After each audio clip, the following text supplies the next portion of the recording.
Bonjour Corinne, on peut dire que le film qui sort à cette date n'est pas simplement un film de plus dans la galaxie Disney, on peut parler de séisme culturel et de succès planétaire. Bonjour Nicolas, 27 novembre 2013, une date qui deviendra synonyme de phénomène mondial. Ce jour-là, sortait aux États-Unis La Reine des Neiges. Qui aurait pu imaginer à ce moment-là qu'un conte vaguement inspiré de Hans Christian Andersen allait devenir l'un des plus grands cartons de l'histoire du cinéma d'animation? Et surtout, qu'il allait redéfinir la manière dont Disney raconte ses princesses et touche son public. Justement, on a tous en tête l'engouement incroyable, les produits dérivés à foison, la chanson omniprésente. Commençons par évoquer ce succès et parlons chiffres. À quel point ce film a-t-il été un succès? Un succès colossal, stratosphérique. La Reine des Neiges, c'est plus de 1,28 milliard de dollars de recettes mondiales au box-office. C'est devenu, à l'époque, le film d'animation le plus rentable de tous les temps, dépassant même Le Roi Lion.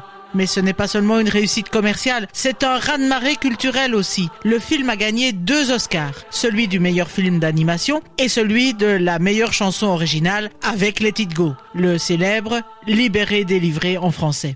Et ce qui peut être encore plus marquant, c'est son impact sur toute une génération d'enfants, de parents, de consommateurs et même, comme on le disait, sur l'image que Disney donne de la princesse contemporaine. Alors revenons un peu en arrière, qu'est-ce qui a mené à la création de ce film? Le succès a tellement été fulgurant que l'on a souvent l'impression que le film est sorti de nulle part. En réalité, c'est tout le contraire. Ce projet a une histoire longue et même chaotique. Disney essayait depuis les années 40 d'adapter La Reine des Neiges d'Andersen. Mais le conte original est assez abstrait, très symbolique, avec une très méchante Reine des Neiges glaciale. Pas vraiment l'image d'une héroïne, hein. Pendant des décennies, on a considéré que l'histoire ne collait pas avec l'univers enchanté de Disney. Il faudra attendre le début des années 2010 pour que le projet prenne réellement forme. Et ce qui débloque tout, c'est un changement de perspective. Faire de la Reine des Neiges non pas une vilaine, mais une héroïne tiraillée par ses pouvoirs, par la peur et par l'isolement.